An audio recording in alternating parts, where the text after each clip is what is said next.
जो प्रदर्शन में नहीं गए थे उनको भी पीटा गया, जो अपने रूम में बैठ के पढ़ाई कर रहे थे इस तरीके से पीटा गया जैसे किसी जानवर को पीटा जा रहा हो। रूम तोड़ के मार रहे थे, देख नहीं है वो हालत देखिए, वो रूम की वह पूरे दिखी है, नीचे सीट के नीचे लगी है।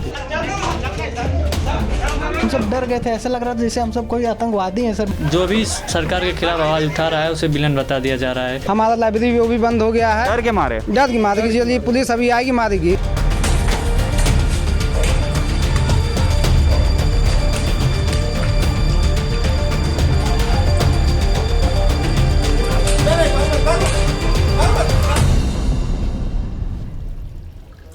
हम इस वक्त एक ऐसे लॉज पे हैं जहां पे यूपी पुलिस ने 25 जनवरी को आके स्टूडेंट्स के हिसाब से स्टूडेंट्स का पिटाई किया। अचानक पुलिस वाले आके जो रूम था सभी रूमों को तोड़ के अपने बंदूकों से बट्टों से तोड़ के ये पूरा देखिए कांच तोड़ दिए। इधर यहाँ पे कोई रहता भी नहीं था फिर भी तोड़ दिए हैं। इसमें रहते थे, इसको देखिए कितने बुरी तरीके से तोड़ा है। ये जो रूम है इसमें हम थे, हमारे पार्टनर थे। फिर उसके बाद अचानक पुलिस वाले आए और वीडियो में आप लोग देखा होगा जो कूद के जो पुलिस वाला मार रहा था वो यही रूम था। यहाँ देखिए ये ऊपर भी टूटा हुआ है शीशा। हाँ, ये पहले इस पे मारे, हाँ उसी पहले इस पे मारे, फिर उसके बाद दरवाजे को तोड़ रहे थे, देखिए पूरा टूट गया है। ये देखिए पूरा ये कांच है जो ना ये पूरा टूटा हुआ है। हम लोग प्लास्टिक लगाए हैं कि हवा ना आए। रूम पे पूरा कांच ही कांच था, हम पैर में भी लग गया था। पुलिस आई और सबको मतलब एक तरफ से गाली भी दे रही थी और सबको पीटा एक तरफ से। आपने खुद देखा क्या, हमको भी 2 लाठी पड़ी है ना। एक लाठी हमारे हाथ में लगी और आपके रूम के अंदर भाई साहब हम तो अंदर थे। हाँ। तो बंदूक के वो कुंदे से या पैर से किससे मार रहे थे, 2-3 लोग मिलके मार रहे थे सर। हाँ। ऐसा लग रहा था जैसे हम सब कोई आतंकवादी सर, मतलब कि अगर खोलते तो और मारते। हाँ। वो अपने आप खोले, उसके बाद हम सर पढ़ रहे थे तो देखा उन्होंने फिर भी मारा। हाँ। मैं मना कर रहा था, मैं नहीं था, मेरा उससे कोई ताल्लुक नहीं, फिर भी मारा। क्या बोल रहे थे? प्रोटेस्ट करना है, ये सब मतलब मत करो तुम लोग, वहाँ पे रेलवे पे आके पत्थरबाजी करोगे, सब हम सब थे ही नहीं। हाँ। अब जो था वो तो निकल गया, हम सबको फालतू में मारा गया सर। सबको मारा गया दौड़ा के। आपने अपने आंखों से देखा है, हमको खुद मार पड़ी है, हाथ में लगा है हमारे। किस चीज़ से मारा आपको? अरे वो प्लास्टिक का रॉड था, रूम तोड़ के मार रहे थे, देख नहीं है वो हालत देखिए, वो रूम की वह पूरे दिखी है, नीचे सीट के नीचे लगी है। ठीक है, अरे हम बोल रहे हैं तो प्रोटेस्ट हम नहीं गए थे वहाँ सर, नहीं गए तो कह रहे थे, बस यही कह रहे थे कि सब यही बोलते हैं। Late afternoon on 25th January, personnel from the UP police was seen going down this very street in Chota Baghara area. We are currently joined by a few eyewitnesses to the violence that day. लाज में घुसे थे police, उसमें जो निर्दोष लोग थे जो पढ़ाई कर रहे थे सर, उन्हें भी पीटा गया सर। आपने खुद अपने आंखों से देखा था? हम अपने आंखों से देखे। क्या देखा था? पीटते हुए देखे से सर। और कौन पीट रहे थे? जब पुलिस वाले ने पीट रहे थे, स्टूडेंट को पीट रहे थे सर। मैं जस्ट उसी लॉज के सामने था। क्या हुआ था उस दिन? सर उस दिन ये हो रहा था कि सभी बच्चे अपनी हक की लड़ाई के लिए गए थे रेलवे स्टेशन पे प्रदर्शन करने के लिए। सब कुछ एकदम नॉर्मल चल रहा था, लेकिन गलती पुलिस वालों की है। पहले उन्होंने लाठीचार्ज किया, उसके बाद स्टूडेंट्स ने जो है पत्थरबाजी की। तो फिर उसके बाद यहाँ तक कि उन्होंने वहाँ से दौड़ाया। उनको चाहिए था कि स्टूडेंट्स को डराएं, लेकिन उन्होंने जिस हिसाब से बर्बरता की है, जैसे पहले अंग्रेज करते थे, सेम वही कंडीशन उस दिन थी। लग ही नहीं रहा था कि ये प्रशासन है। आपने अपने आंखों से क्या क्या देखा? सर हमने अपने आंखों से देखा कि उन्होंने किस तरीके से मतलब स्टूडेंट्स को सबको पीटा है। जो प्रदर्शन में नहीं गए थे उनको भी पीटा गया, जो अपने रूम में बैठ के पढ़ाई कर रहे थे, और जो लोग लाइब्रेरी से पढ़ के आ रहे थे उन लोगों को भी इस तरीके से पीटा गया जैसे किसी जानवर को पीटा जा रहा हो। काफी लोग का, एक लड़के का हाथ और ये उंगली जो है फ्रैक्चर हो गया है। और किसी के पीठ पे एकदम खूब सारा दाग पड़ गया। इतना मारे कि हाँ वो बेचारा घर लौट गया।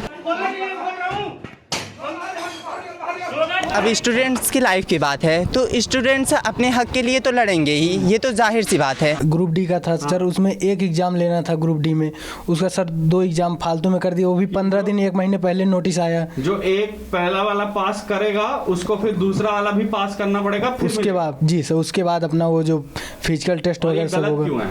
सर ये गलत इसलिए सर, मतलब ये जो नौकरी है सर उस लेवल की नहीं है ना, मतलब कि अब काम करना तो वही पड़ेगा, वही अपना वो हथौड़ा लेके वही नट बोल्ट फिट करने के यही सब काम करना पड़ेगा। तो ऐसा करने से तो यूपीएससी ना दें हम बच्चे। और एनटीपीसी का तो रिजल्ट गड़बड़ कर दिए उसमें। एनटीपीसी में रिजल्ट के जो बोला था 7 लाख लेने के लिए, उसके बाद 3.5 लाख लिया। उसके लिए लड़के जो है जिनका नहीं हो पाया वो लोग कर रहे थे प्रोटेस्ट। ग्रुप डी जैसे 4th क्लास की नौकरी के लिए आपने 2nd फेज कर रहे हैं, इसका कारण बताइए क्या है? अगर हम लोग चपरासी और ग्रुप डी के लिए जब 2-2 एग्ज़ाम देंगे तो इससे अच्छा है कि हम लोग यूपीएससी की सभी लोग प्रिपरेशन ना करने लगे। फिर जब उतनी ही मेहनत इसमें करनी है तो उसमें उसका फिर और इसमें अंतर क्या रह गया? सर ग्रुप बी और सिविल का कोई मतलब ही नहीं रह जाएगा। सेकेंड फेज चलिए अभी तो सस्पेंड कर दिया है, तो क्या आपका प्रोटेस्ट जो है अभी भी जारी रहेगा? उनका निर्णय देखा जा रहा है, जो बैठक बैठाई गई है उनके जवाब का जो है हम लोग इंतजार कर रहे हैं। बच्चे ताला मार के सर चले गए सर घर, इतना डर गए हैं बच्चे। ये दरवाज़ा जो लॉक है, ये वाला लॉक है, इधर भी लॉक है, ये सारे जो दरवाज़ा लॉक है, इधर भी लॉक है, ये सारे जो दरवाज़ा लॉक है। आप कह रहे हैं कि छात्र जो है सब चले गए घर? जी सर, सब पलायन कर गए सर। उस दिन मार पड़ी, उसके बाद से सब डर गए सर, एकदम से सब चले गए सर। जो एनटीपीसी नहीं दे रहे वो भी भाग गए? वो भी सर भाग गया। अब सबको मार पड़ी, फालतू में मार पड़ी ना। अगर अगला प्रोटेस्ट कोई हुआ तो आप भी जाएंगे? अब सर ये तो कह नहीं सकते, अगर यहाँ पे रहेंगे तो देखा जाएगा। घर चले गए, अब सब इतना डर गए हैं कि घर जाना ही पड़ेगा। आपके मन में भी डर आ गया है? अरे सर वो तो जाहिर सी बात है, डर आएगा ही। अब लाठी से इतना कोई भी मार खाएगा तो डरेगा ही सर। आज हम लोग लाइब्रेरी में बैठे थे, उसके बाद तब लाइब्रेरी मालिक आया, कहा भैया जो है पुलिस लोग आ गए हैं, ऐसा डर हो गया है, पुलिस लोग आ गए हैं, ठीक है, और ऐसे दिक्कत हो गया, आप लोग लाइब्रेरी से चले जाइए कृपया करके। मार रहे हैं, काफ़ी गोली लाइब्रेरी चला बंद रहे हो गया है, लाइब्रेरी भी बंद हो गया, हम लोग भी डर भी रहे हैं। अब आपकी लाइब्रेरी बंद हो गया है? काफ़ी सलोरी में, बघाड़ा में हमारा लाइब्रेरी वो भी बंद हो गया है। डर के मारे? डर की मारेगी, चलिए पुलिस अभी आएगी मारेगी।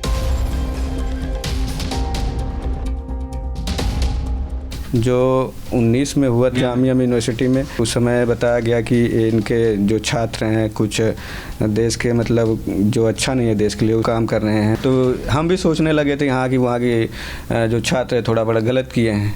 और अब उनको जो पीटा गया था दिल्ली पुलिस जैसे उनके लाइब्रेरी में घुस के उनको पीटा था, तभी आपको लगा था कि ठीक हुआ है? हाँ ठीक हुआ, क्योंकि अब जो मुझे लगा था कि ऐसा पर्सनली लगा था कि ऐसा लगा था कि हाँ ठीक है, तो जो देश के खिलाफ काम करेगा या जो प्रशासन या सिस्टम के खिलाफ काम करेगा उसको तो थोड़ा सा पनिशमेंट मिलना ही चाहिए। और अभी आपको ये जो आरआरबी वाला चीज़ हो रहा है, आपका खुद का एक्सपीरियंस है इस चीज़ पे, कोई आपका उस सोच पे कुछ बदलाव आया है? बहुत बदलाव आया, क्योंकि यही तो बता रहे हैं। अब ऐसा लग रहा है कि कुछ छात्रों की गलती की वजह से सबको पीट देना ये उचित नहीं है, क्योंकि उनके सिस्टम के खिलाफ जो आएगा उसको भी हम बता देंगे। बेरोजगारी जो है बहुत ज़्यादा है और बीजेपी की सरकार में तो बहुत ज़्यादा है। बेरोजगारी बहुत ज़्यादा है सर। बेरोजगारी तो बहुत ही है। प्राइवेट नौकरियां करने जा रहे हैं तब भी नहीं मिल रहा है, ठीक है, सरकारी तो मिल भी नहीं रहा है। बेरोजगारी इन लोगों ने मतलब इतनी ज़्यादा कर दी है कि कम से कम जो वैकेंसियाँ आ रही हैं उनको तो सही से होने दें। इधर एनडीए का एग्जाम था वो भी जो है चला गया, ठीक है, वो भी नहीं हुआ। उसके बाद एसएससी काफ़ी एग्जाम पहले 7-8 हज़ार वैकेंसी आती थी, अब होता है 4,000 वैकेंसी आ रही है। कोरोना के बाद सभी ऐसे परेशान है। उसके बाद किसी तरह घर से जो है पैसा इकट्ठा करके मम्मी पापा भेजे हैं, चलिए ठीक है जाइए इस बार पढ़ाइए कुछ कर आइए, ठीक है, लेकिन हम लोग की ज़िंदगी पूरा बर्बाद कर रहे हैं। बस सरकार बोलती है सर अगर उसका 10% अगर कर दे तो ये जो बेरोजगारी है सर खत्म हो जाए। इधर जितना बोलते हैं उसका 10% भी नहीं करते हैं। आप भी थे स्टेशन पे? हाँ सर, गए थे। आपने तो अब तो एनटीपीसी नहीं कर रहे? नहीं सर। तो आप फिर भी गए थे, इसका वजह क्या है? सर स्टूडेंट तो हैं ही, ऐसे तो है नहीं कि पूरा कंफर्म है कि सिविल सर्विसेज में हो ही जाएगा। कि कहीं ना कहीं तो फिर मुद्दा बेरोजगारी का है ना? बेरोजगारी का मुद्दा तो है ही, और ये सबसे बड़ी समस्या है बेरोजगारी की। एक तो वैकेंसी कोई आती है तो 6 साल तक उसको लटका देंगे, 5 साल तक वो नहीं क्लियर होगी। दर्शकों बता दें कि ये जो राउंड था आरआरबी एनटीपीसी एग्जाम का, इसमें 35,000 वैकेंसी फिल किए जाने वाले थे। 35,000 वैकेंसी के लिए 60 लाख एप्लीकेंट एग्जाम दिए थे। आप बताइए इस बार वोट डालेंगे? बीजेपी नहीं डालेंगे, सपा डालेंगे सर, खुला एकदम। क्यों? बेरोजगारी खत्म नहीं हो रही है, इस वजह से बीजेपी नहीं डाला, बीजेपी को नहीं देंगे अब की बात। आपका क्या रहा है? जी यही वजह है जो बेरोजगारी खत्म नहीं होगी। जब तक ये तानाशाही सरकार चलेगी तब तक बेरोजगारी खत्म नहीं होगी सर। तो आपका वोट किस तरफ जाएगा? मेरा वोट सर सपा पे जाएगा। और ये आपका पहला वोट है? जी मेरा पहला भी वोट है और जाएगा सपा पे। आपने पहले वोट दिया? नहीं, हाँ सर मैंने दिया था 2019 में दिया था सर। हाँ, किसको दिया था 19? सर बीजेपी को दिया था। बीजेपी को दिया? जी जी। और इस बार नहीं देंगे? इस बार नहीं देंगे सर। बीजेपी को जब दिए थे किस उम्मीद से दिए थे? सर यही कि यहाँ नौकरियाँ निकालेगी। और इस बार बीजेपी से हट क्यों गया है? ये सब बेरोजगारी एक कारण है, बेरोजगारी। आप लोग भी वोट देने वाले हैं? जी सर, वोट तो देने वाले आपका हैं। वोट पे क्या असर पड़ेगा? यस सर, पूरा पड़ेगा सर। 5 साल से हम टीचर की तैयारी जो हो रही है, हम लोग तैयारी कर रहे हैं। वैकेंसी आने वाली थी 51,000, वो भी कैंसिल हो गई। जब युवाओं के साथ आप अच्छा व्यवहार नहीं करेंगे, ऐसे दंगा करेंगे, ऐसे मारपीट करेंगे, बेगुनाहों को आकर पीटेंगे, तो जाहिर सी बात है हमें ऐसी सरकार नहीं चाहिए। ये जो बर्बरतापूर्वक जो व्यवहार हो रहा है, इसके लिए सबसे पहले प्रियंका वाड्रा जी ने आवाज़ उठाया, हमें बहुत अच्छा लगा। सबसे पहले उन्होंने ट्वीट किया, उन्होंने हम लोगों से कॉन्फ्रेंस से बात भी की। प्रियंका जी हमें मतलब सहानुभूति दिलाई, जो हुआ हम लोग के साथ गलत हुआ, उसके लिए हम उनको बहुत बहुत धन्यवाद, सादर धन्यवाद देना चाहते हैं। अब पर्सनल लेवल पे तो हमारा यही मानना है कि क्योंकि हम थोड़ा सा बीजेपी की थे ही, बीजेपी को इसके पहले वोट भी किए थे, लेकिन अब थोड़ा सा विचारधारा कुछ चेंज होने लगी है, क्योंकि ये खुद पर्सनली हम देख चुके हैं। तो कुछ तो असर पड़ेगा, क्योंकि भावनाएं आहत हुई हैं। क्या पर्सनली देख चुके हैं आप? यही देख चुके हैं कि प्रशासन कैसे कार्य कर रहा है। जो भी सरकार के खिलाफ आवाज़ उठा रहा है उसे विलन बता दिया जा रहा है। बातचीत से सब कुछ हो सकता है, सहमति से बातचीत से सब कुछ हो सकता है। पिटाई करने की ज़रूरत नहीं पड़ेगी, पढ़ना भी नहीं चाहिए और आगे पढ़ना भी नहीं चाहिए आगे आने वाले भविष्य में।